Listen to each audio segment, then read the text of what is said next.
மழைநீர் வடிகால் பணி தொடர்பாக வெள்ளை அறிக்கை வெளியிட சென்னை மாநகராட்சி முடிவு செய்திருக்கிறது. முழு விவரங்களை செய்தியாளர் ராமச்சந்திரனிடம் கேட்கலாம். ராமச்சந்திரன், வணக்கம். ராமச்சந்திரன், இந்த திட்டம் தொடர்பான முழு விவரங்கள் என்ன? ராமச்சந்திரன் வணக்கம். சென்னை மாநகராட்சியில் மேற்கொள்ளப்படக்கூடிய மழைநீர் வடிகால் பணிகளுக்கு குறித்த வெள்ளை அறிக்கையை வெளியிட சென்னை மாநகராட்சி திட்டமிட்டுள்ளது.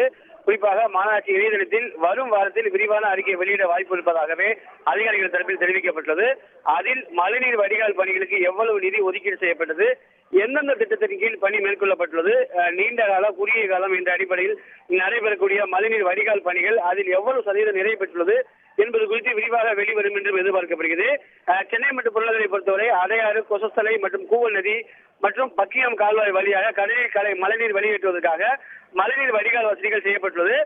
கடந்த 2.5 ஆண்டு காலத்தில் மட்டுமே கிட்டத்தட்ட 3000 கிலோமீட்டருக்கு மேலாக மழைநீர் வடிகால் அமைக்கக்கூடிய பணிகள் நடைபெற்றுள்ளது. கடந்த மாதம் முதல் வாரத்தில் மிக்ஸாம் புயல் காரணமாக சென்னை மற்றும் புறநகர் பகுதியில் கடுமையான வெள்ளப்பெருக்கு ஏற்பட்டது.